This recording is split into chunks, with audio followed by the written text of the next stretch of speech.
Episode के शुरुआत में हम देखते हैं कि दया अभिजीत पे शक कर रहा है। दया को लगता है कि एसीपी प्रद्युमन के मरने में अभिजीत का हाथ है।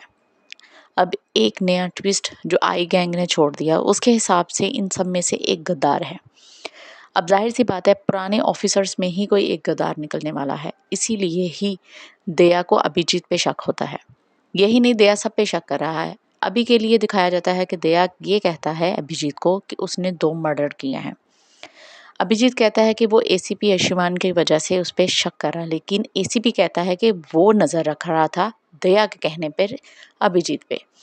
तभी कुछ दिन पहले का एक केस दिखाया जाता है जिसमें एक लड़की के मर्डर की कहानी सामने आती है और हमें पता चलता है कि सचिन को पता चल जाता है कि वो लड़की वो ही थी जो आई गैंग के साथ आई थी और बनमोजा के साथ मिलकर उसने एसीपी का मर्डर किया था, क्योंकि उसके पाँव में जो जूता था उस पे आंख का निशान बना हुआ था। तभी हम दिखाते हैं कि दया एक औरत से मिलता है और उसे कुछ नंबर्स देता है ताकि वो उसे ट्रैक करके बताए कि ये लोकेशंस कहाँ पे थी। जैसे भी औरत पेपर देखती है तो पता चलता है सब सीआईडी ऑफिसर्स के नंबर होते हैं। कुछ दिन गुजरते हैं तो पता चलता है कि इन्हीं के ही अपने ब्यूरो में से बहुत सी चीज़ें चोरी होके एक जहर चोरी हुआ है, जिसकी वजह से उस लड़की की मौत होती है। यही नहीं, मरबूजा के साथ मौजूद एक और लड़की जो कि उस हादसे का शिकार थी, उस हादसे में मौजूद थी, उसकी भी मौत हो जाती है।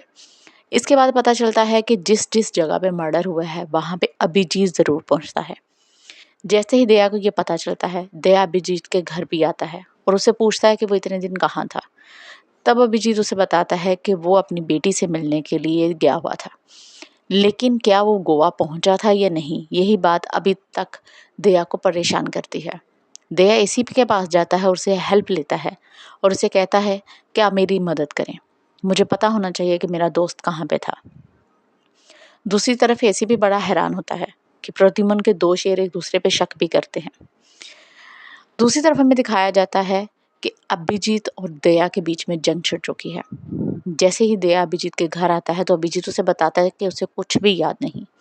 तो दया उसे कहता है कि हमेशा टोनी का रूप धार के तुम हर जगह से निकल नहीं सकते, और ये बात काफ़ी ज़्यादा शॉकिंग होती है एसीपी के लिए। दूसरी तरफ हमें पता चलता है कि पूर्वी को भी शक हो चुका है।